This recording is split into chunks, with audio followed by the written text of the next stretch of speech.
Lent is a 40-day period of preparation and fasting before Easter.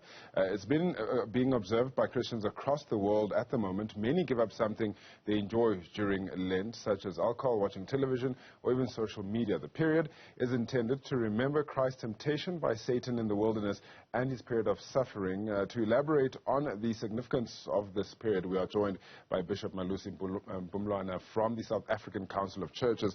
A very good morning to you, Bishop. Thank you so much for taking time out to speak to us this morning. Let's start just by a definition of Lent and what's the significance of this 40-day period in the run-up to Easter? You just did, Bushle. It is indeed the period of preparation for Easter, a period of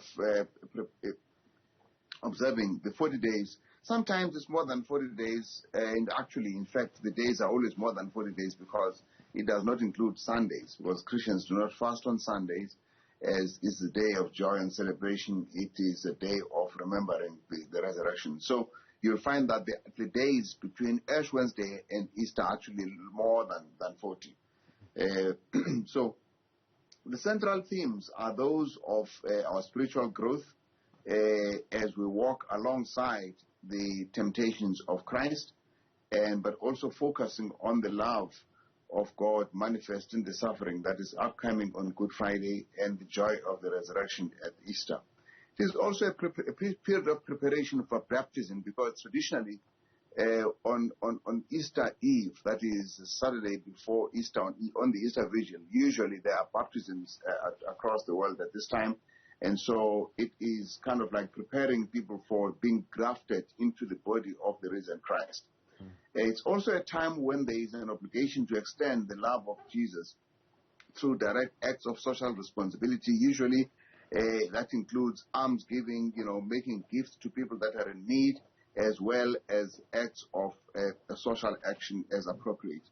Now, as a result of this, those things that you do not eat during the fast, you sort of calculate the money and put the money away for alms giving. So if you're saving money because you don't eat things with milk, for example, you don't drink alcohol or you don't eat cakes or sweet things, everything that you save, the meat that you do not eat, you save the money, and that's given for those that are in need during this time. So that's really all the practices of Lent. It began very early in the life of the church in the early centuries, and it began really as just a few days before Easter. And by the 4th century, it had really become established as the 40 days. Now, Bishop, you speak of the fasting in particular for this period. Are there things prescribed? Yes, it's things that you enjoy, but can you fast anything, or are there certain things that are prescribed? Yes, there are. The fundamental prescription is that you do not eat meat on Wednesday and Friday.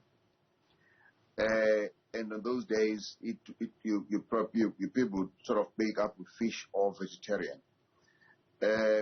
Some people choose to go vegetarian throughout the season of Lent.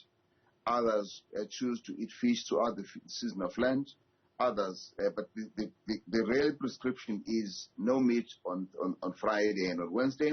It also is that you do not do festivities, parties, mcimbis, weddings, and you do not do all the joyous things that you'd normally do. You sort of postpone those things, almost like we did in lockdown. We don't have those things in lockdown. This is an annual lockdown of Christians. But you also are expected to cut back on sweets, all the joyous things really. It's a season of Jesus is fasting. This is the time that you are identifying with that fast. You are identifying with it's a spiritual journey where you really try to reset your life, to reset your button of spiritual life. You grow spiritually, and it cannot be the same place you were last year. And that's why you're supposed to be growing from one interpretation of your life to the next as a result of the period of Lent. And then this is a period that ends with the Holy Week, of course, but there are some important dates within that 40 days, all starting with Ash Wednesday. Can you just elaborate a little bit more on those for us, Bishop? Yes, Ash Wednesday is the beginning. That was actually last Wednesday. That is, I suppose, maybe we should say something about Shrove Tuesday, which is the day before Ash Wednesday. Tuesday. It's a day when people will empty their cupboards of all these things that they're not supposed to eat. So as a result, in some countries, the day before Ash Wednesday, before the beginning of Lent, is quite a festival, because they're eating all the meat and all the fun. They actually have a carnival. In some countries in Latin America, they have a lot of these things happening on Shrove Tuesday, because come Wednesday, which was last Wednesday, they begin the period of austerity, and they withhold themselves, and we impose ashes on the face, on the forehead. We impose ashes, and in some churches, if they were not able to do it on Ash Wednesday, they will do it on today, which is the first Sunday in Lent. These ashes represent the recognition of one's finitude, that you are dust. You will go back to dust when you die, and therefore you prepare yourself so that when that day comes, you are able to be counted amongst those that will be, if you like, numbered with Christ.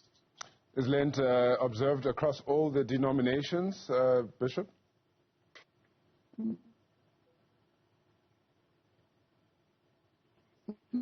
Bishop? No. Most of the evangelical and Pentecostal churches do not, although initially it was to do that, but I think I would say now that the most churches that do not will be the evangelical and Pentecostal churches. I can say this with confidence because,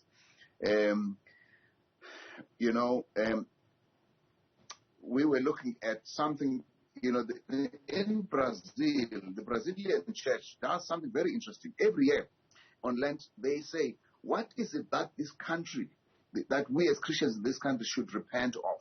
What is something that we will give up as a society? And I can give you, these are very big social things. For example, in the 1 year where we visited Brazil, they were looking at abandoned children, menores abandonado. The whole Brazil is 90% Christian, Catholic. So it means when the Catholic Church does that, the whole country looks at the faith, the life of abandoned children, how to make a difference in that regard. So every year they've got something that they are looking at to change. Another time was they're looking at the fate of black people in Brazil. Brazil is 60% of African blood, but the prisons are full of blacks and so on. So they were looking at that. So we can do something like that. We tried to do that in South Africa. Somebody said to me, "Hey, Malusi, we are evangelicals. We don't recognize Lent. We just talk about Pentecost. Then we can be together on that." So I know that there are churches that don't recognize Lent, or rather don't practice Lent, even if they recognize it.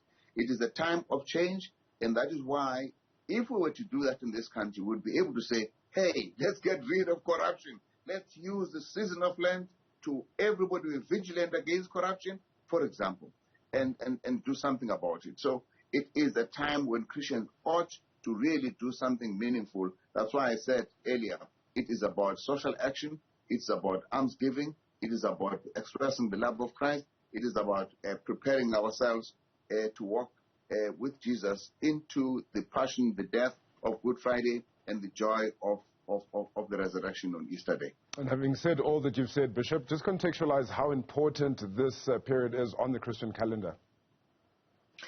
Critically important. I mean,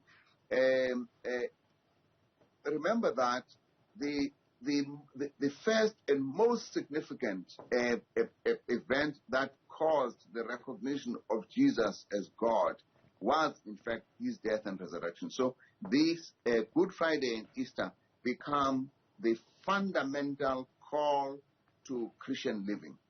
And as a result of that, the preparation, that's why you don't have a similar preparation for any other season. Of course, we do have for Advent for Christmas, but this is absolutely fundamental. It is why it is also used for baptisms and confirmations, preparation for that. It is also a time when people have been distanced from the church. We call it ababuya ngamva. We've lapsed. This is the time that they come back and they're prepared for restoration. That restoration usually happens also on beginning on Thursday, Monday, Thursday before Easter, so that they can participate in Good Friday and Easter service. So it is the most significant period of church. Bishop Malusi Mpumlwana just telling us about Lent. Thank you so much for your time this morning, Bishop. He's from the South African Council of Churches. Really do appreciate that.